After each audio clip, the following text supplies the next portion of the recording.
UPSC 2026 notification అధికారికంగా విడుదలైంది. ఫిబ్రవరి 4, 2026న notification విడుదల కాగా దరఖాస్తుకు చివరి తేదీ ఫిబ్రవరి 24, 2026 సాయంత్రం 6 గంటల వరకు. ఈసారి మొత్తం ఖాళీలు సుమారు 933 పోస్టులు. వాటిలో 33 పోస్టులు దివ్యాంగులకు కేటాయింపు. ప్రిలిమ్స్ పరీక్ష తేదీ మే 24, 2026. అభ్యర్థులు తప్పనిసరిగా upsconline.nic.in వెబ్సైట్లో ఆన్లైన్ ద్వారా మాత్రమే దరఖాస్తు చేసుకోవాలి. ముందుగా వన్ టైం రిజిస్ట్రేషన్, ఓటీఆర్ పూర్తి చేయాల్సిందే. వయోపరిమితి ఆగస్టు 1, 2026 నాటికి 21 నుంచి 32 ఏళ్ళు. ఎస్సీ ఎస్టీలకు 5 ఏళ్ళు, ఓబీసీలకు 3 ఏళ్ళు సడలింపు. విద్యార్హత గుర్తింపు పొందిన యూనివర్సిటీ నుంచి ఏదైనా డిగ్రీ, ఫైనల్ ఇయర్ విద్యార్థులకు కూడా అవకాశం ఉంది.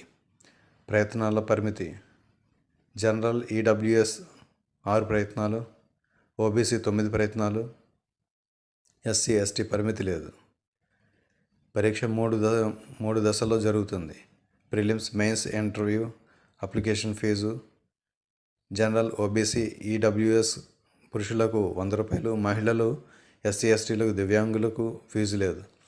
అప్లికేషన్లో తప్పులు ఉంటే ఫిబ్రవరి 25 నుంచి మార్చి 3, 2026 వరకు ఎడిట్ విండో అందుబాటులో ఉంటుంది. వెబ్సైట్ www.upsc.government.in సంప్రదించండి.